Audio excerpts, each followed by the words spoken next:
Hi everybody, Karen Schaal here, coming to you today from the southwestern state of Arizona. And I want to share something that we all need to be aware of.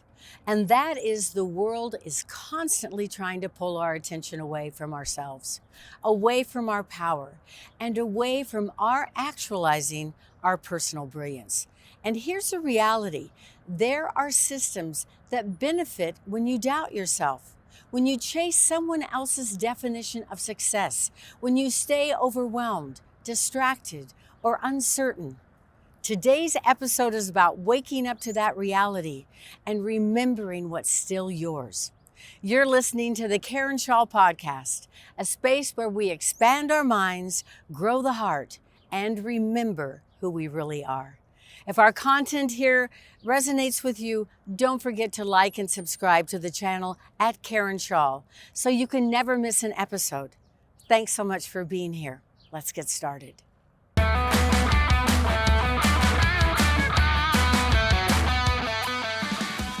This episode is a continuation of our conversation on personal brilliance, the deep, powerful truth that your worth and potential are already embedded in you. But that brilliance can't thrive in a world constantly hijacking your focus. Let's start with something that shook a lot of people. Remember the Cambridge Analytica scandal? When we learned that millions of people's Facebook data had been harvested without their consent, not just to sell products, but to influence elections. It wasn't just a data breach, it was a mirror showing us how vulnerable our attention and beliefs really are when we're not actively guarding them. That scandal didn't just expose shady practices, it revealed a deeper truth. Our attention can be tracked, shaped, and weaponized. And most of the time, we don't even notice it happening. Let's name it. Your attention is a battleground. From the moment you wake up, apps, ads, and algorithms are competing to hijack your focus. Not because you're weak, but because your attention is valuable. The average person sees between 6,000 and 10,000 ads a day. We touch our phones over 2,500 times in 24 hours. And every single scroll, like, and tap tells the world something about us, while often distracting us from ourselves. But this isn't just about screen time. This is about identity. Because when your attention is constantly being pulled outward, your inner knowing gets quieter. And when you can't hear your own voice, it's easier for others to tell you who you are, what you need, and what you're worth. So how does all of this actually work? And how is it working on us? Most of us spend more time staring at screens than we do engaging with real people. Studies show that screen time now far outweighs face-to-face interaction for the average adult. Our devices have become the middleman, not only for information, but also for identity. But it's not just the media. We're also distracted by the pressure to conform, to fit a mold, to chase external markers of success, to keep up appearances. We're pulled in by the belief that if we just do more, prove more, or perfect more, we'll finally feel enough. The truth is, distraction isn't always about devices. It's often about disconnection from self. And what does that actually look like? It can feel like constant busyness without satisfaction, like you're doing everything and still not feeling grounded. It might look like going through your day on autopilot, rarely asking yourself what you want or need. It often shows up as anxiety, numbness, perfectionism, or a sense of emptiness you can't quite name. Science backs this up. Research shows that self-awareness and a strong sense of identity are linked to higher levels of resilience, emotional regulation, and life satisfaction. When we're disconnected from ourselves, we lose access to those inner strengths. And when that disconnection is prolonged, we don't just lose our clarity, we begin to lose sight of our character. The virtues we value, like courage, compassion, integrity, they can get buried under performance, people-pleasing, and perfectionism.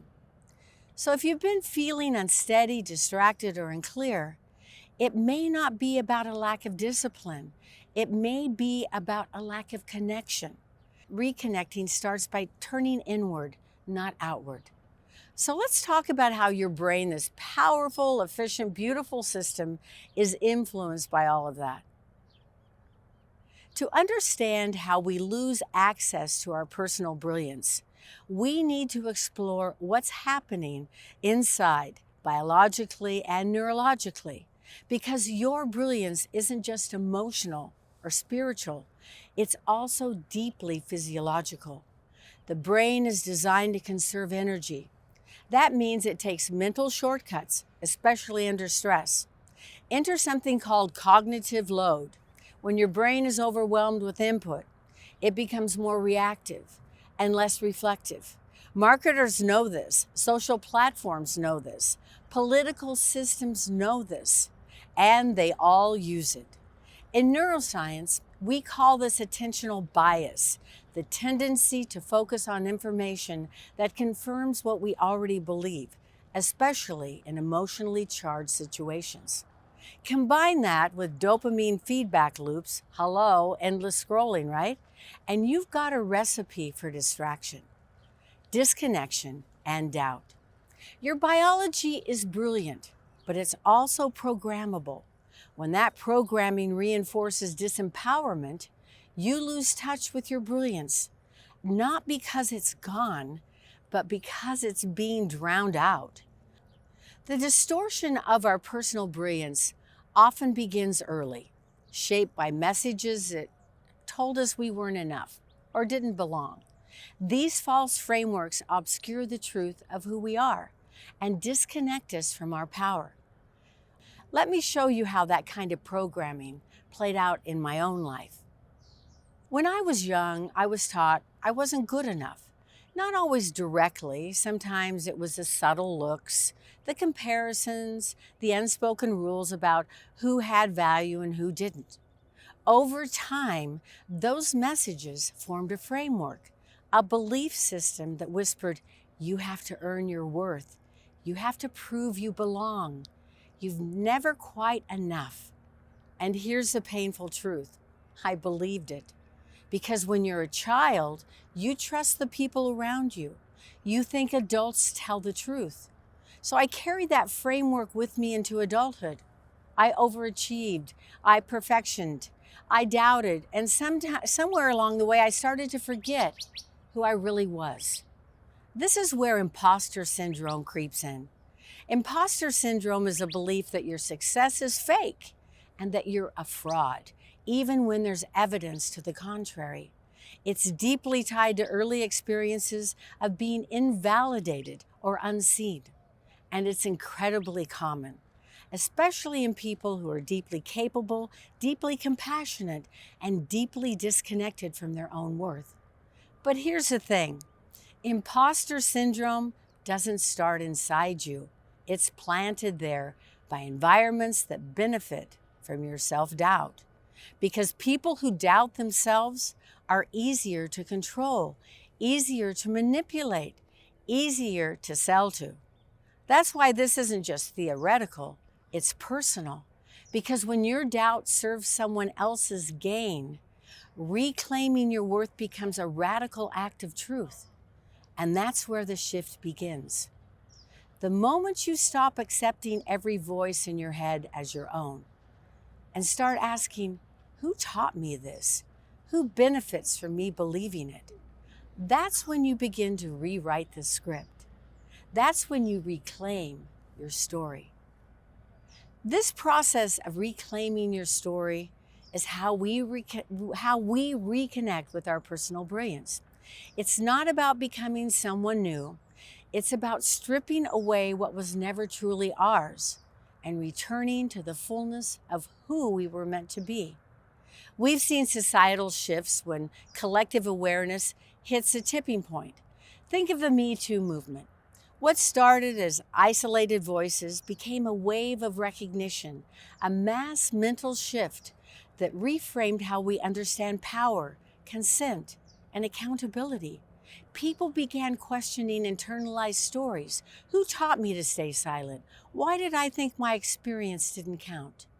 This kind of shift from silence to voice, from invisibility to visibility, shows us what happens when attention turns inward and stories begin to change. Science backs this up. Studies on collective trauma and social cognition show that awareness is contagious. When one person reclaims their narrative, it gives others permission to do the same. That's neuroplasticity, not just at the individual level, but community-wide. And it starts with one question. What if the story I've been living isn't the only one available to me? Reclaiming your attention isn't just about focus, it's about sovereignty. It's about looking at those internal narratives and asking, whose voice is this? Is this actually mine? Was it handed to me by someone else's insecurity, agenda, or conditioning? This is where things started to shift for me. I remember the first time I questioned that voice that said, you're not enough. I asked myself, where did that come from? And more importantly, who benefits if I keep believing that? And then I asked a question I hadn't asked in a very long time, or maybe ever. Who am I really? Not the version shaped by expectation or fear, but the person I see when I look in the mirror, if I'm willing to really look. And that moment, looking with honesty and with gratitude, was vulnerable. But it was also the beginning of something real. Because to truly see yourself and to receive who you are with openness and compassion is not always easy, but it is imperative. It's where the rediscovery of your personal brilliance begins. That moment was quiet, but it was revolutionary, because when you begin to question the lies, you make space for the truth. And here's a truth you may need to hear right now. You were never broken, you were shaped, and you can reshape. That's not just therapy talk, my friends, that's neuroplasticity. Your brain can rewire, your body can reset, your narrative can evolve. But first, you have to come home to yourself. Reclaiming your power doesn't mean being loud, aggressive, or perfect. It means being clear. It means turning out the noise long enough to hear your own voice again. It means asking better questions. What do I actually think? What do I actually need? What's true for me, not just familiar? Power looks like attention turned inward. Power looks like recognizing how often you've abandoned yourself to fit someone else's idea of success, and then gently choosing to come back, because you don't have to earn your power. You just have to remember where you put it down. This is about personal brilliance, the real embodied kind, the kind that's always been with you, the kind your nervous system was built to support, the kind your spirit is hungry to rediscover.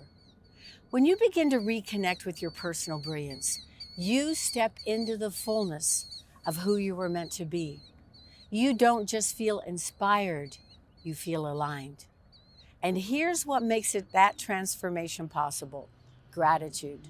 Not performative gratitude, but the quiet, grounded practice of noticing what's working, of recognizing that even in your doubt, your body is still showing up. Your mind is still searching for clarity. Your soul is still reaching for home. Gratitude makes space for self-recognition. It creates a softness where truth can land. It opens the door for growth to be nourishing instead of punishing.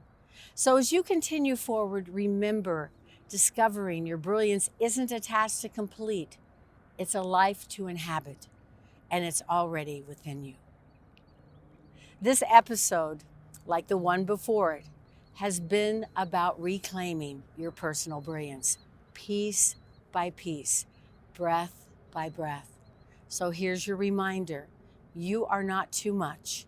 You are not behind. You're not broken. You are powerful. And that's exactly why systems try to convince you you're not. They don't want you to remember because a powerful person is hard to control, hard to sell to, hard to keep small. But you are waking up. Let this be your moment to start reclaiming what has always been yours. Your attention, your voice, your self-worth. If this episode spoke to you, something deep inside you, I'd love it if you'd hit like, subscribe, and share it with someone else who needs to hear it too. Because together, we are remembering something very real, very necessary, and very powerful. And if this message felt like it was meant for you, it probably was. So don't keep it to yourself. Share it. Let someone else remember too. Make sure to like and subscribe to our YouTube channel at Karen Schaal and follow us on Instagram and Facebook for more inspiration and connection. See you next time.